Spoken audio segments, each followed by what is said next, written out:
मुंबई की उन तंग गलियों में जहां अमीरी की चमकदार इमारतें गरीबी की झोपड़ियों से सटी हुई खड़ी हैं, वहां इंसान अपनी जिंदगी की सच्चाई भूलकर सिर्फ दिखावे में जीते हैं।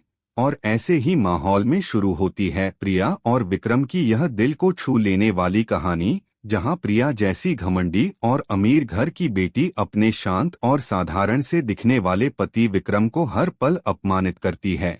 लेकिन विक्रम की वह चुप्पी, जो बाहर से कमजोरी लगती है, असल में एक ऐसा गहरा राज छिपाए हुए है जो एक दिन सब कुछ बदल देगा। और जब प्रिया को अपने पति की सच्चाई पता चलेगी तो उसका पूरा जहां उलट पुलट हो जाएगा। दोस्तों, इस कहानी को अंत तक जरूर सुनें, क्योंकि यह सिर्फ एक कहानी नहीं बल्कि जिंदगी की एक ऐसी सीख है जो आपके दिल को झकझोर देगी। लेकिन पहले इस ऑडियो को लाइक करें, चैनल को सब्सक्राइब करें और कमेंट में अपना नाम और शहर का नाम जरूर लिखें, ताकि हमें पता चले कि यह भावुक कहानी कितने दिलों तक पहुंच रही है।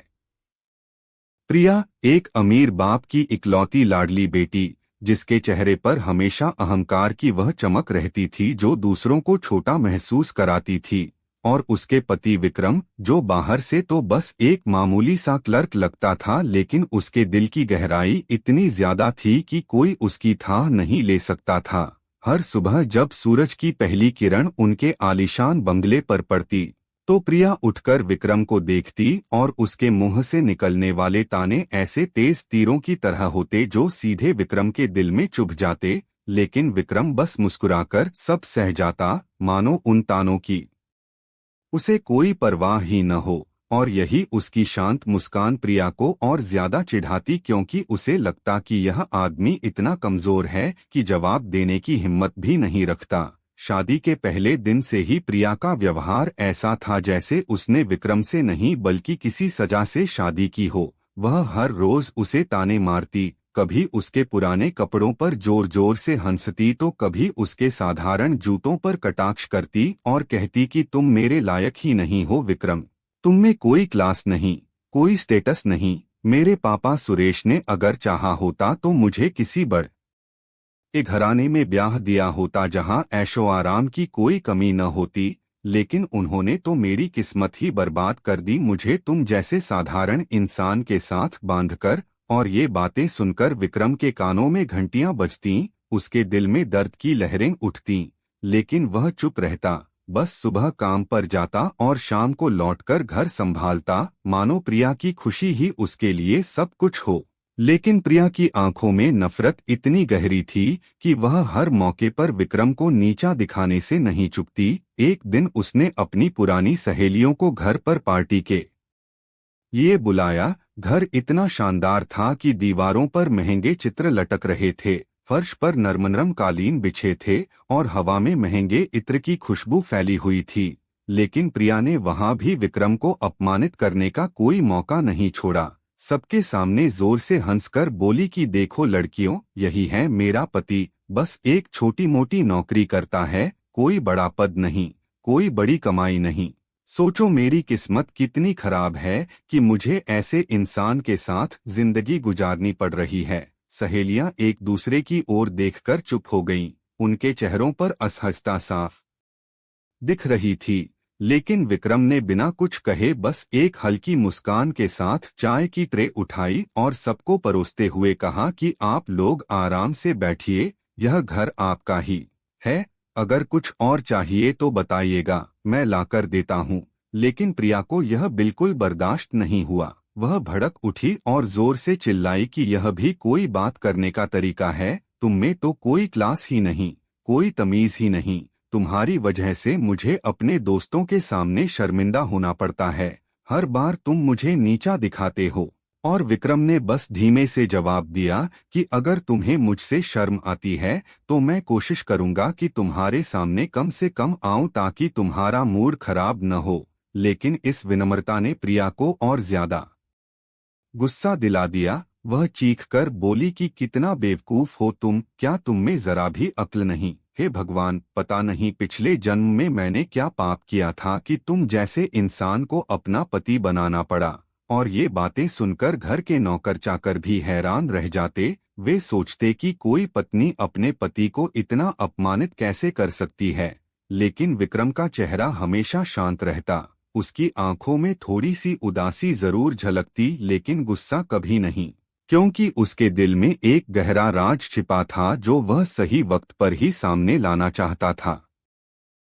दिन बीतते गए और हर दिन प्रिया के ताने नए नए रूप लेते। कभी वह उसे गरीब कहकर पुकारती तो कभी निकम्मा बताती और कहती कि तुम्हारी कोई औकात ही नहीं, तुम मेरे बराबर कभी खड़े हो ही नहीं सकते। और शाम को डिनर टेबल पर भी यही सिलसिला चलता रहता। एक रात जब सब खाना खा रहे थे, प्रिया ने फिर कटाक्ष किया कि तुम्हें पता है विक्रम, यह सब मेरे पापा सुरेश की मेहरबानी है, वरना तुम तो पूरी जिंदगी किराए के छोटे छोटे मकानों में घूमते रहते। तुम्हारे पास तो अपना एक छोटा सा घर तक नहीं होता।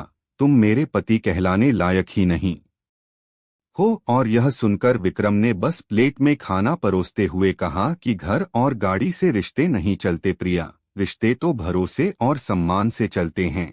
लेकिन शायद मैं अभी तक तुम्हें वह सम्मान का एहसास नहीं दे पाया हूँ जिसकी तुम हकदार हो। लेकिन प्रिया ने जोर से हंसकर जवाब दिया कि तुम और मुझे एहसास दोगे। हाँ हाँ, तुम्हारी औकात तो मेरे सामने धूल के कण जितनी भी नहीं।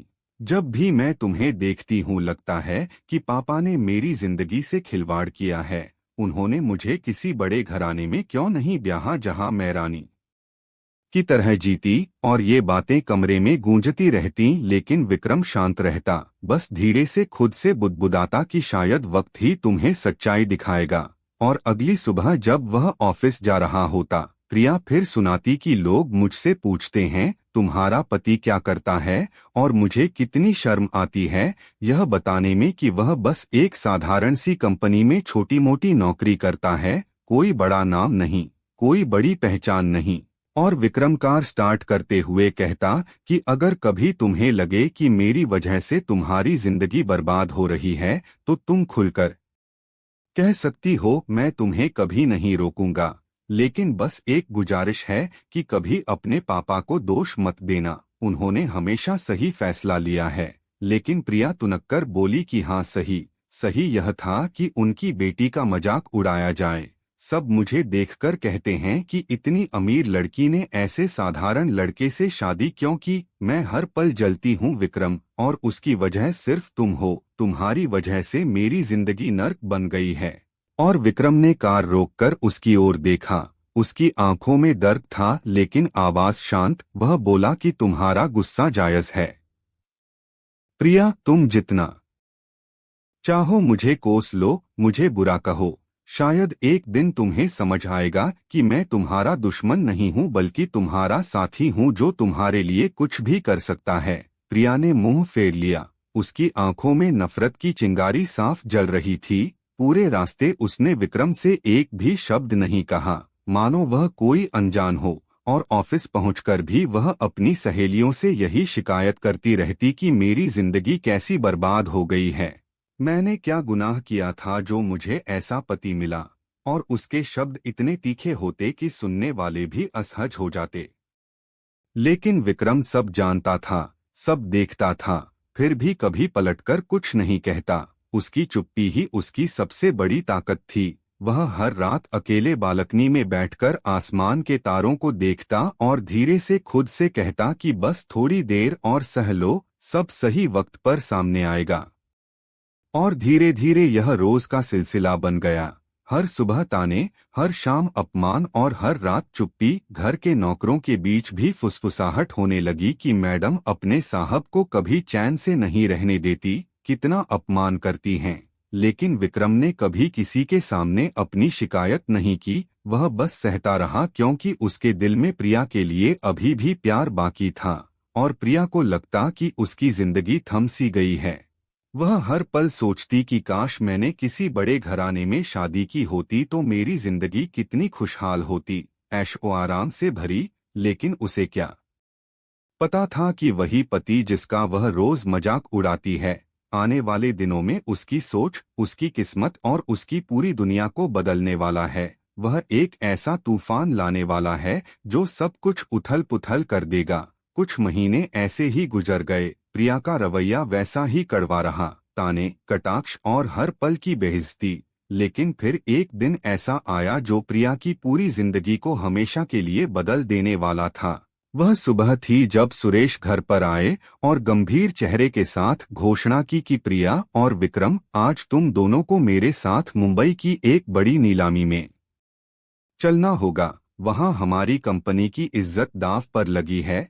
यह कोई साधारण इवेंट नहीं है, बल्कि एक ऐसा मौका जहां बड़े बड़े फैसले होते हैं। और सुरेश के चेहरे पर चिंता की लकीरें साफ दिख रही थीं। प्रिया तो खुश हो गई। उसे लगा कि शायद आज उसे अपने पापा की उस चमचमाती दुनिया को देखने का मौका मिलेगा जहां पैसा पानी की तरह बहता है। और वह विक्रम को ताना मारते हुए बोली कि चलो विक्रम, आज की नीलामी में तुम्हें पता चलेगा कि असली खेल कैसे खेला जाता है। यह दुनिया करोड़ों अरबों में घूमती है। तुम जैसे साधारण लोगों की यहाँ खड़े होने की भी औकात नहीं होती। लेकिन विक्रम बस मुस्कुराया और बोला कि औकात तो वक्त तय करता है प्रिया, इंसान नहीं। और तीनों मुंबई के उस भव्य नीलामी हॉल पहुंचे जहां चारों ओर चमकदमक थी। महंगे सूट पहने बड़े बड़े उद्योगपति बैठे थे। मीडिया के कैमरे हर कोने में लगे थे। हॉल की दीवारें सोने जैसी चमक रही थीं। ऊंची ऊंची स्क्रीन पर कंपनी की डिटेल्स चल रही थीं और सुरक्षा इतनी सख्त कि कोई परिंदा भी पर न मार सके। सुरेश और प्रिया आगे की वीआईपी सीटों पर बैठे। विक्रम उनके पास ही साधारण से सूट में बैठ गया, मानो वह कोई आम मेहमान हो। और कार्यक्रम शुरू हुआ। एंकर ने जोरदार आवाज में घोषणा की कि आज मुंबई की सबसे बड़ी डील है, एक बहुराष्ट्रीय कंपनी का अधिग्रहण। शुरुआती बोली 1 करोड़ रुपए और हॉल में हलचल मच गई। किसी ने बोली लगाई 15 करोड़ तो किसी ने 20 करोड़। आवाजें तेज होती गई। प्रिया उत्सुकता से सब देख रही थी। वह विक्रम की ओर झुककर बोली कि देखो, यहाँ पैसे की ताकत बोलती है। यह वह दुनिया है जहाँ तुम कभी कदम भी नहीं रख सकते। तुम्हारी औकात ही क्या है। लेकिन विक्रम शांत बैठा रहा, मानो उसे कोई फर्क ही न पड़ रहा हो। और बोली बढ़ती गई, अब 50 करोड़ तक पहुंच गई। सुरेश के माथे पर पसीने की बूंदें चमकने लगीं, क्योंकि वह जानता था कि यह डील कितनी महत्वपूर्ण है। फिर एक आवाज गूंजी, 100 करोड़, और हॉल में तालियां बज उठीं। सबने सोचा कि यही अंतिम बोली होगी, लेकिन नहीं। मुंबई के एक बड़े बिजनेसमैन ने पीछे से चिल्लाकर कहा, 200 करोड़, और सबकी सांसें अटक गईं। तालियां और तेज हो गईं। सबको लगा कि इससे ऊपर कोई बोली नहीं लगा सकता, क्योंकि इतनी बड़ी रकम किसी के लिए आसान नहीं होती। लेकिन अभी असली खिलाड़ी मैदान में उतरना बाकी था। अचानक एक तेज और आत्मविश्वास भरी आवाज गूंजी कि 500 करोड़। पूरा हॉल सन्न रह गया। सबकी नजरें उस दिशा में मुड़ गईं जहां से आवाज आई थी। मीडिया के कैमरे झूमकर उस ओर घूम गए और प्रिया ने चौंक कर देखा। वह आवाज विक्रम की थी, उसके साधारण कपड़ों वाले पति की, जिसकी औकात पर वह रोज ताने कसती थी। उसी ने इतनी बड़ी बोली लगा दी थी। प्रिया की सांस अटक गई। उसने फुसफुसाकर कहा कि तुम पागल हो गए हो विक्रम, तुम्हें पता भी है 500 करोड़ कितने होते हैं। तुम्हारे पास तो इतने पैसे कहाँ से आएंगे। तुम यह बोली कैसे लगा सकते हो, तुम्हारे पास तो कुछ भी नहीं है। और सुरेश भी हैरान था। उसकी आंखें फैल गईं, मानो जमीन उसके पैरों तले से खिसक गई हो। आसपास बैठे उद्योगपति कानाफूसी करने लगे कि यह आदमी कौन है, इतनी बड़ी बोली कैसे लगा दी इसने, क्या यह कोई मजाक है। लेकिन विक्रम ने आराम से पानी का गिलास उठाया, एक घूंट भरा और धीमे लेकिन मजबूत स्वर में कहा कि जब पैसा आपके कदम चूमता हो तो 500 क्या 1000 करोड़ की बोली लगाना भी कोई बड़ी बात नहीं होती। और प्रिया का चेहरा सफेद पड़ गया। वह घबराकर बोली कि क्या कह रहे हो तुम, यह कैसी मजाक की बात है। यह नीलामी है, यहाँ मजाक नहीं चलता। नीलामी का माहौल अब और ज्यादा तनावपूर्ण हो गया। एंकर बार बार पुष्टि कर रहा था कि बोली वैध है, और बाकी बड़े घरानों ने पीछे हटना शुरू कर दिया, क्योंकि 500 करोड़ की बोली किसी के लिए भी आसान नहीं थी। प्रिया की धड़कनें इतनी तेज हो रही थीं कि उसे लग रहा था दिल बाहर निकल आएगा। वह सोच भी नहीं पा रही थी कि उसका पति, जिसे वह हर रोज नीचा दिखाती थी, अचानक इतने करोड़ों की बोली कैसे लगा सकता है। उसके दिमाग में सवालों का तूफान उमड़ रहा था। कौन है यह इंसान? क्या मैंने इसे कभी समझा ही नहीं? और सुरेश का सिर झुक गया। वह जानता था कि अब सच्चाई ज्यादा देर छिप नहीं सकती। उसकी आंखों में अपराध बोध साफ झलक रहा था, जैसे वह खुद से लड़ रहा हो। विक्रम ने कुर्सी से उठते हुए गहरी सांस ली और कहा कि अब वक्त आ गया है कि सबको असली सच्चाई पता चले। और हॉल में सन्नाटा पसर गया। सबकी नजरें विक्रम पर टिकी हुई थीं। कैमरों की फ्लैश लगातार चमक रही थीं। एंकर भी हक्का बक्का रह गया। उसे समझ नहीं आ रहा था कि यह साधारण सा दिखने वाला आदमी आखिर इतनी बड़ी बोली कैसे लगा सकता है। और विक्रम ने माइक थामते हुए कहा कि आप सब शायद हैरान हो रहे होंगे कि एक साधारण से दिखने वाला इंसान इतनी बड़ी बोली कैसे लगा सकता है, लेकिन सच्चाई यही है कि मैं साधारण नहीं हूँ। मैं इस कंपनी का असली मालिक हूँ। और हॉल में हलचल मच गई। लोग अपनी कुर्सियों से खड़े हो गए। कानाफूसी तेज हो गई कि क्या यह कैसे हो सकता है? असली मालिक तो सुरेश हैं, सब जानते हैं। प्रिया का चेहरा पीला पड़ गया। उसकी आंखें चौड़ी हो गईं। वह धीरे से बुदबुदाई कि नहीं, यह झूठ है। पापा कुछ बोलो, यह झूठ बोल रहा है। मुझे विश्वास नहीं होता।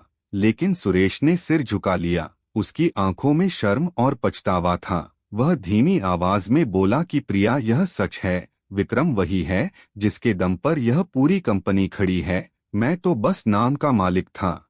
सब कुछ उसके पिता और उसके फैसलों की वजह से है।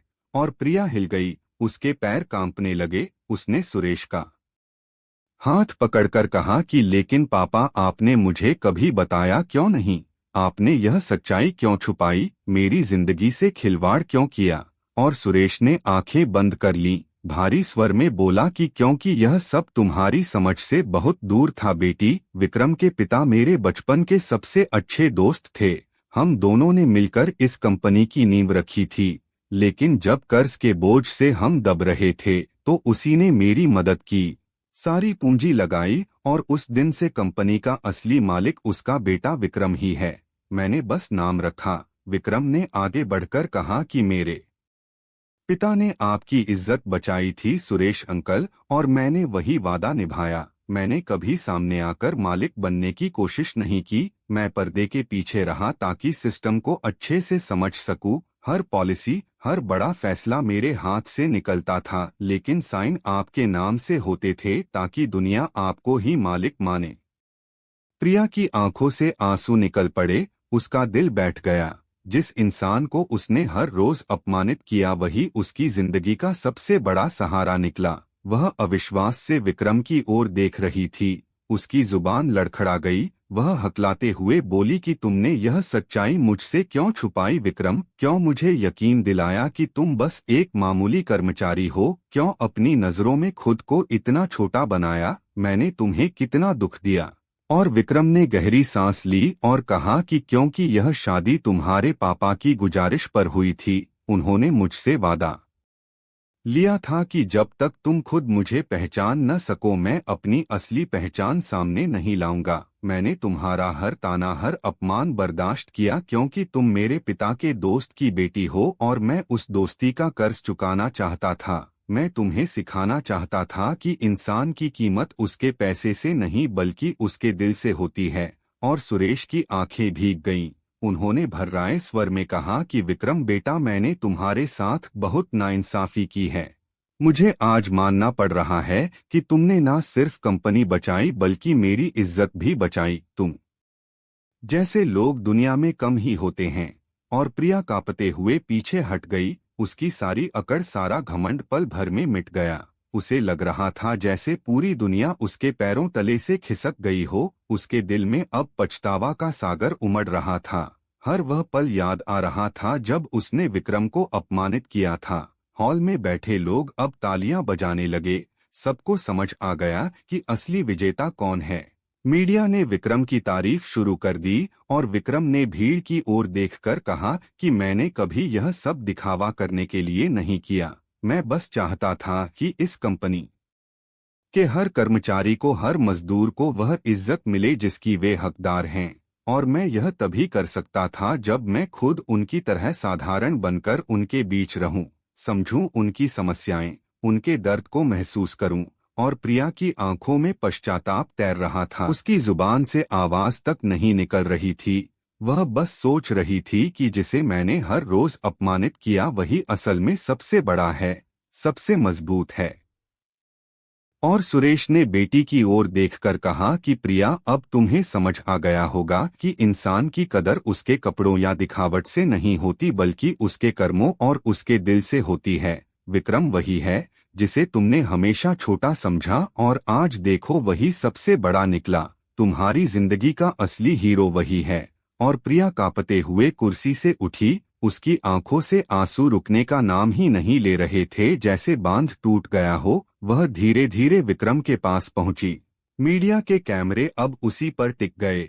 सबको लगा शायद कोई बड़ा ड्रामा होगा, लेकिन प्रिया ने कांपते हाथों से विक्रम का हाथ पकड़ लिया। उसकी आवाज भर गई थी। वह बोली कि विक्रम, मुझे माफ कर दो, मैंने तुम्हें कभी समझा ही नहीं। हर बार तुम्हें चोट पहुंचाई, तुम्हें अपमानित किया और तुमने कभी जवाब तक नहीं दिया। मैं सोचती थी कि तुम कमजोर हो, लेकिन आज समझी हूँ कि तुम सबसे मजबूत हो। तुम्हारा दिल इतना बड़ा है कि मेरे जैसे इंसान को भी माफ कर सकता है। और विक्रम ने उसकी ओर देखा। उसके चेहरे पर वही पुरानी शांत मुस्कान थी। उसने धीरे से कहा कि प्रिया, रिश्ते अपमान और तानों से नहीं टूटते, वे तब टूटते हैं जब इंसान माफ करना छोड़ दे। और मैंने कभी माफ करना छोड़ा ही नहीं, क्योंकि मैं तुमसे प्यार करता हूँ। और प्रिया सिसकते हुए बोली कि मैं शर्मिंदा हूँ विक्रम, मैंने तुम्हें गरीब समझा, अयोग्य समझा, लेकिन असल में मैं ही गरीब थी। मेरे विचार गरीब थे, मेरी सोच छोटी थी। तुम तो हमेशा सबसे अमीर रहे, अपने दिल से, अपने कर्मों से। तुम्हारी दौलत पैसों में नहीं बल्कि तुम्हारे स्वभाव में है। सुरेश भी आंसुओं में डूबे हुए थे। उन्होंने प्रिया के सिर पर हाथ रखा और कहा कि बेटी, आज तुम्हें समझ आ गया है कि इज्जत इंसान के स्टेटस से नहीं, उसके कर्मों से मिलती है। विक्रम जैसा इंसान पाना किसी किस्मत से कम नहीं, वह तुम्हारी जिंदगी का सबसे बड़ा तोहफा है। और हॉल में बैठे लोग इस दृश्य को देखकर भावुक हो गए। कैमरों ने इस पल को कैद कर लिया। पूरा माहौल तालियों से गूंज उठा, जैसे कोई फिल्म का क्लाइमेक्स हो। और प्रिया ने सबके सामने विक्रम के पैर छूने की कोशिश की, लेकिन विक्रम ने तुरंत उसे रोक लिया और कहा कि झुकना तुम्हें शोभा नहीं देता प्रिया। मैं तुम्हें अपने बराबर मानकर ही चला हूँ और हमेशा मानूंगा। आज अगर तुम्हें सच्चाई समझ आ गई है तो मेरे लिए यही सबसे बड़ी जीत है। और प्रिया ने आंसुओं के बीच हल्की मुस्कान दी। उसका अहंकार पूरी तरह टूट चुका था। उसने पहली बार दिल से महसूस किया कि विक्रम जैसा इंसान ही उसकी असली ताकत है। उसकी